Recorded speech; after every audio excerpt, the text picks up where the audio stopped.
Este programa es presentado por Intendencia de Montevideo, UTE, OCE y Banco República.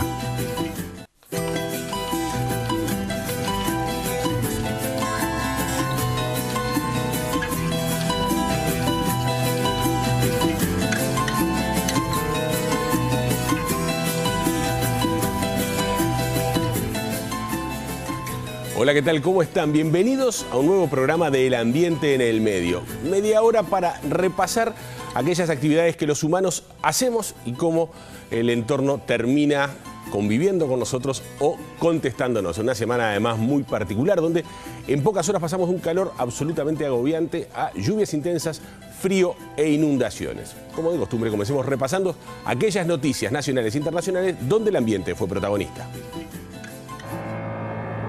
Varios cientos de evacuados, una persona muerta, rutas cortadas, inundaciones varias en los departamentos de Cerro Largo, Durazno, Rocha, Maldonado, Canelones y 33 fueron el saldo del temporal de viento y lluvia que desde el fin de semana y hasta entrada esta semana afectó a buena parte del territorio nacional. Los vientos, que por momentos superaron los 100 kilómetros por hora, no solamente hicieron caer árboles y volar cartelería variada, sino que también dejaron a 3.000 clientes sin energía eléctrica y por algunas horas quedaron fuera de funcionamiento tanto el Aeropuerto Internacional de Carrasco como el Puerto de Montevideo. Por otro lado, las lluvias caídas, fundamentalmente en el norte del país, provocaron la muerte de una importante cantidad de ganado ovino que generó preocupación en los productores de la zona y en el Ministerio de Ganadería, Agricultura y Pesca. De momento no existe una evaluación final de los daños materiales que dejó el temporal a su paso por el territorio nacional.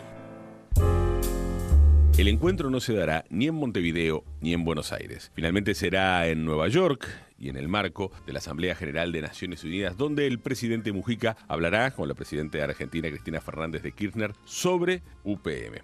En el Consejo de Ministros de este lunes, el mandatario comentó esta novedad con los participantes. Recordar que la empresa UPM solicitó al gobierno aumentar la producción de su planta de Fraiventos desde 1.100.000 toneladas anuales a 1.300.000. Para esto precisa la autorización de los vecinos del otro lado del río Uruguay y para eso aprovechará el presidente Mujica su viaje de la próxima semana a la ciudad de Nueva York para conversar con la presidenta Cristina Fernández de Kirchner y así marcarle cuál será la decisión del gobierno uruguayo respecto al pedido de UPM. Por otra parte, por estos días estaba prevista una reunión entre el presidente Mujica con Eiki Vapula, integrante del directorio ejecutivo de UPM y presidente del grupo de negocios de pulpa de celulosa y energía de la empresa. Otro jugador que por estos momentos mueve sus fichas y muy rápido es el gobernador de Entre Ríos, Sergio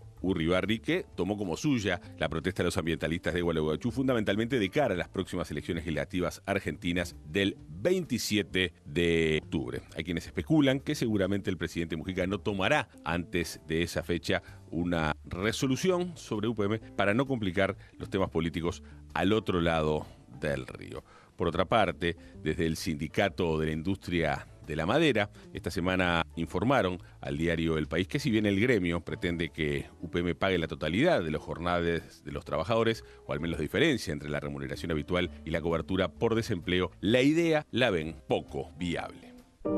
Fue durante el pasado fin de semana cuando finalmente, tras 8 días de arduo trabajo y en condiciones climáticas que empeoraron la situación, los bomberos lograron controlar el último foco en la serie de incendios que se habían desatado en las sierras cordobesas. Unas 50.000 hectáreas, de las cuales 25.000 se encuentran solamente en el Valle de Calamuchita, han sido el saldo preliminar de los incendios forestales, área afectada de manera total.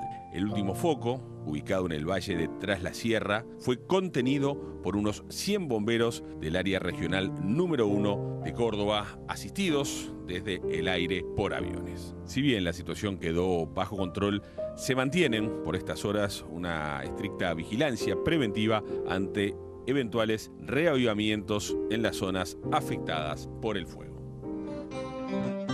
Un grupo de científicos británicos determinó que el mamut lanudo desapareció miles de años antes de lo que inicialmente se pensaba y que el frío o el cambio climático fue culpable por esta extinción.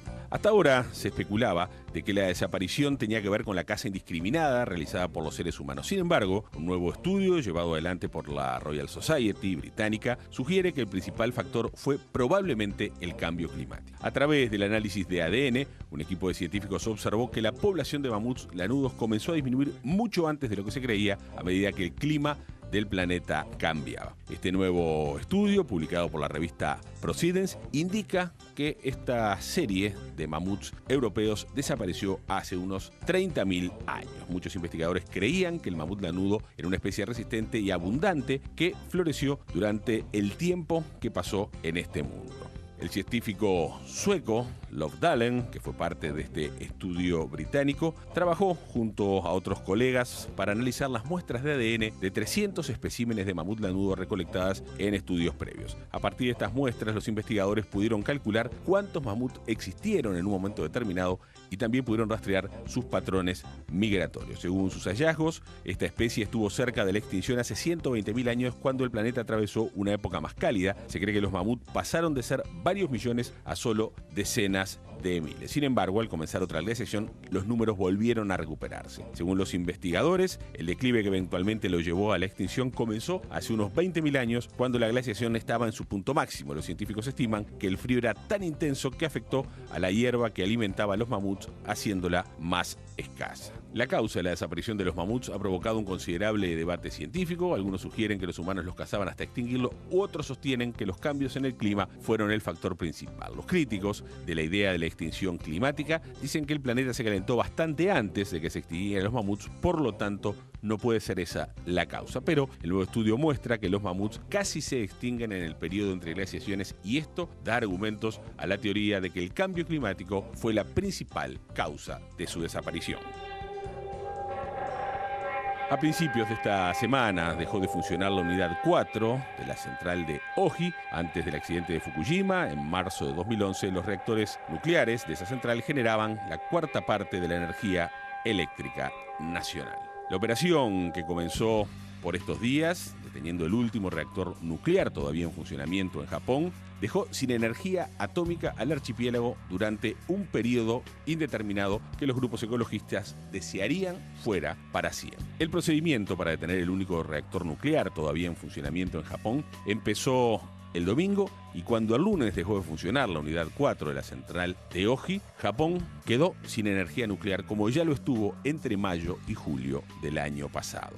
En ese periodo, todas las centrales japonesas dejaron progresivamente de funcionar como medida precautoria tras el accidente de Fukushima. En julio del año pasado, la compañía gestora de esta central nuclear recibió la autorización de las autoridades locales y del primer ministro para volver a poner 2 reactores justo antes de la creación de un nuevo organismo de regulación del sector.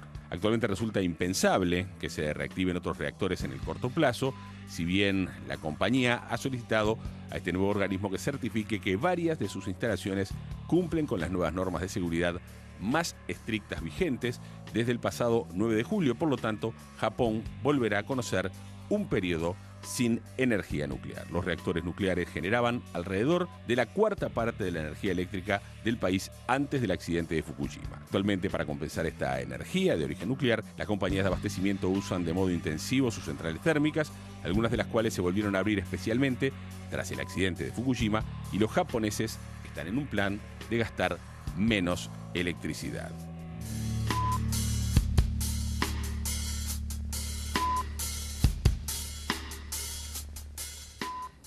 Muchas veces los eventos meteorológicos además presentan dos caras. A estas importantes lluvias aquí en Uruguay que dejaron cerca de 30.000 lanares muertos, cerca de 1 millar de personas desplazadas de sus hogares y una cuantificación todavía no realizada de daños materiales, tenemos como contracara que las lluvias permiten que el embalse de Rincón del Bonete crezca bastante, con lo cual al uso intensivo que hubo que hacer de centrales térmicas en los meses de agosto y septiembre, ahora hay nuevamente mucha energía hidráulica para poder producir por los próximos meses. Dejamos por aquí las noticias y nos quedamos con la energía. Puede ser natural para la mayoría de nosotros el saber que la energía eléctrica está allí a disponibilidad. De hecho, es muy poca la población en Uruguay que no accede a energía eléctrica de manera tradicional. Pero en América Latina son millones los que no pueden. Fue justamente a partir de este problema que un mecánico brasileño con el apoyo del MIT hizo un invento muy simple llamado 1 litro de luz. El mecánico brasileño Alfredo Moser descubrió que una botella de plástico con agua y cloro pueden iluminar el interior de una casa durante un día y así reemplazar el uso de energía eléctrica. Estas lámparas funcionan con la refracción de la luz solar utilizando cloro para evitar que el agua se torne verde por moho o algas. Luego de llenar la botella con agua y un poco de cloro, se hace un agujero en el techo de la vivienda, se mete la botella a presión y se fija con resina para evitar las goteras. Según Alfredo, dependiendo de la cantidad de sol, la luz puede alcanzar de 40 a 60 watts. El método Moser ha sido utilizado en todo el mundo, por ejemplo en Filipinas, en donde la organización My Shelter ha instalado este tipo de focos desde 2011 y ha enseñado a las personas a instalarlas, creando así nuevos empleos. El método Moser se emplea en otros 15 países que incluyen India, Bangladesh, Argentina y Fiji, entre otros. En términos de energía y sustentabilidad, una lámpara Moser no emite dióxido de carbono, mientras que un foco de 50 watts encendido por 14 horas al día emite algo así como 200 kilos de dióxido de carbono en un año. 1 litro de luz, le llaman algunos a esta opción sustentable al alcance de todos.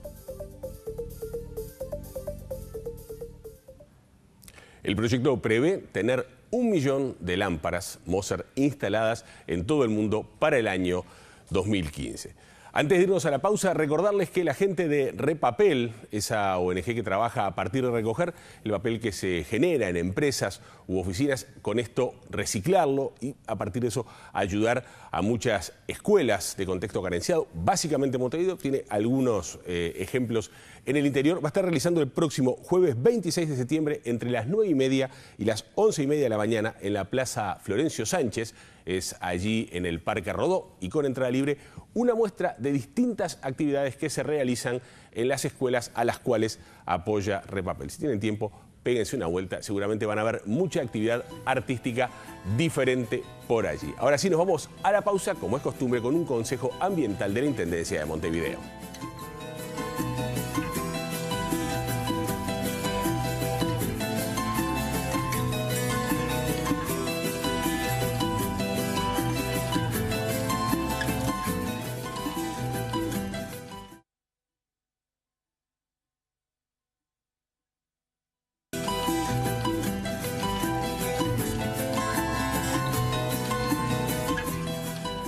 Les recuerdo las maneras de comunicarse con nosotros. Puede ser a través del Facebook o el Twitter de NSTV y si no, a través del mail del programa, que es elambiente@nuevosiglo.com.uy.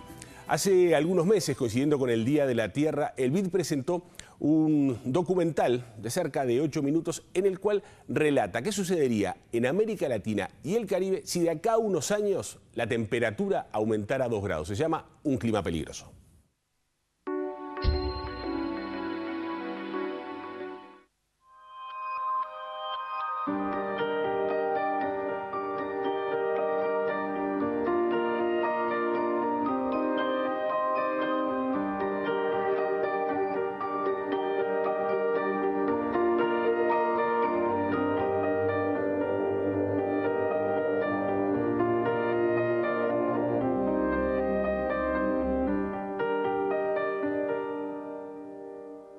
Some years ago, visiting the glaciated basins area in the tropical Andes, and while we were discussing about glacier retreat, a farmer, an indigenous person, approached us and said, "What are you going to do about the crying mountains?"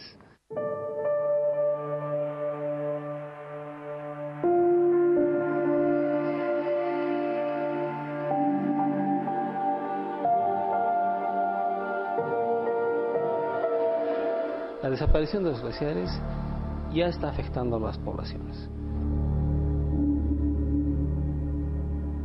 Y en la región podemos observar también impactos similares en lo que son agua potable, generación de energía eléctrica, agricultura.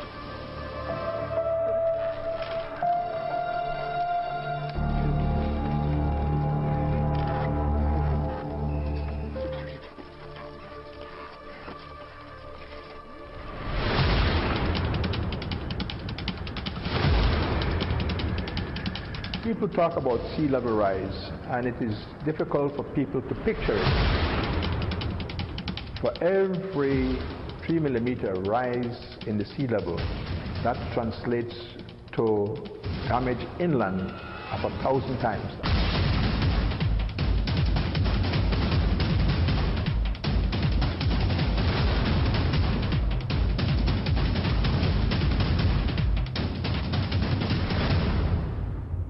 If sea level rises by 1 meter, the economic consequences for the region will be of at least $300 billion by 2050.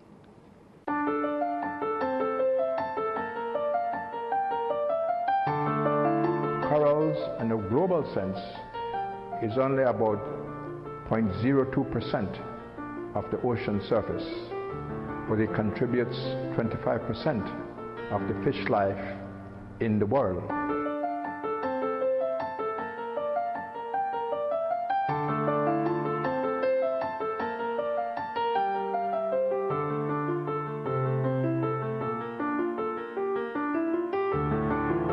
The sea temperature is at a level where any further increase will increase the amount of coral bleaching and mortality.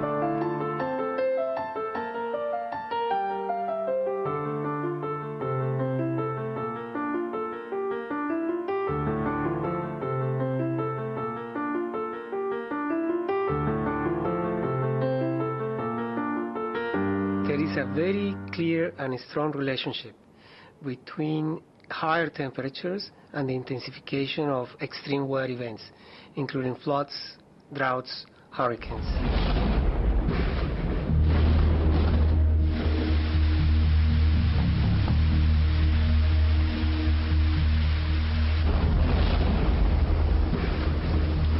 When a drainage system is designed to handle 1.5 inches of rainfall in 24 hours, and you get 9 inches of rainfall in 24 hours, it destroys our agriculture, it affects people's livelihood, it affects our tourism product or resources.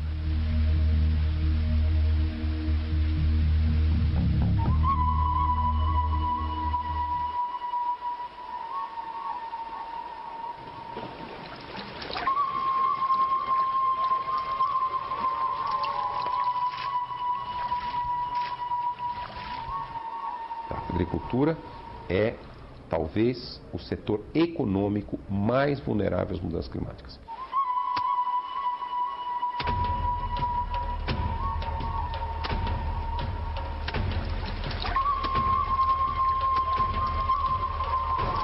O clima muda, o lugar onde você tem as condições climáticas para o desenvolvimento ótimo de uma cultura agrícola muda com o clima.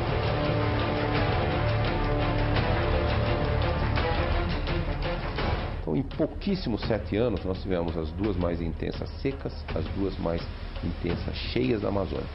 A floresta amazônica não terá condição de sobreviver em toda a sua plenitude, em toda a sua extensão, com um clima muito mais quente.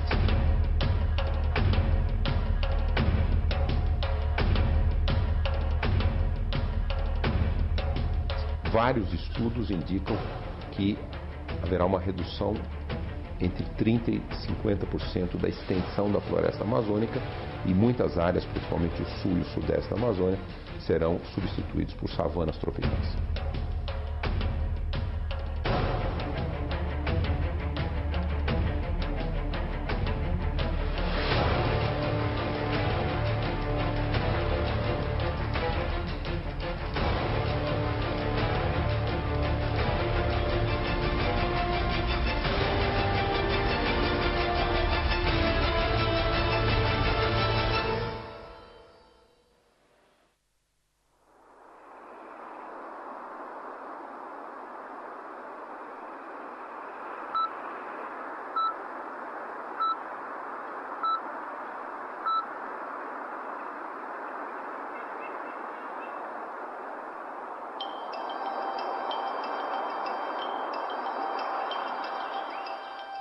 We need to invest in adaptation today. For every dollar that we invest in adaptation today, we'll avoid between $5 and $10 spent on damages in the future.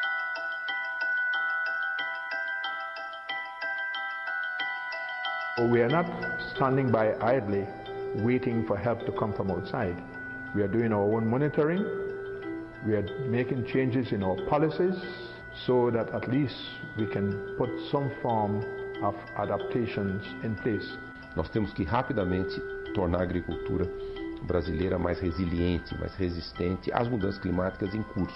We are fixing the conservancy dams. We are focusing on building institutional capacity to better manage water. To address this global problem, we need the global community to be engaged. We need institutions and nations to agree on a common global framework. But there is an even more important element, and that is we need to adjust our behavior, our pattern of consumption for a more sustainable future.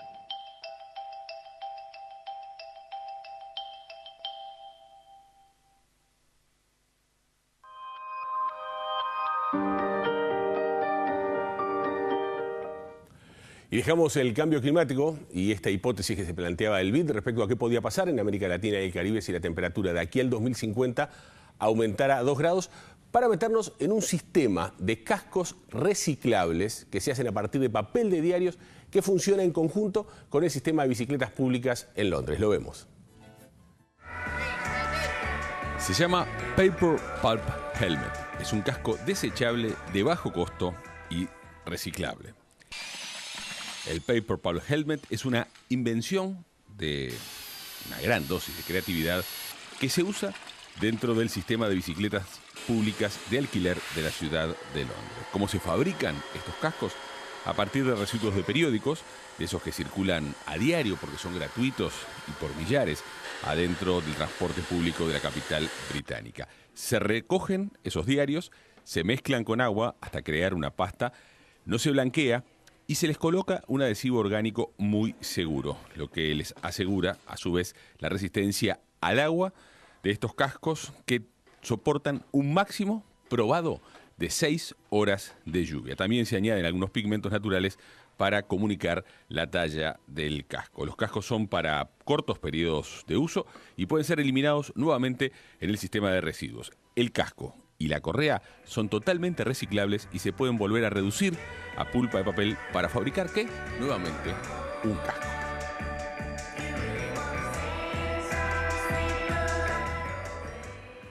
Cascos básicos y realmente prácticos. ¿Quién les dice que alguien no se anime a intentar hacer algo similar aquí en Montevideo con el sistema de bicicletas públicas que está previsto comience a funcionar de aquí a unos meses en la Ciudad Vieja? Vamos dejando por aquí este programa del ambiente en el medio. Nos encontramos en una semana. Que pasen bien.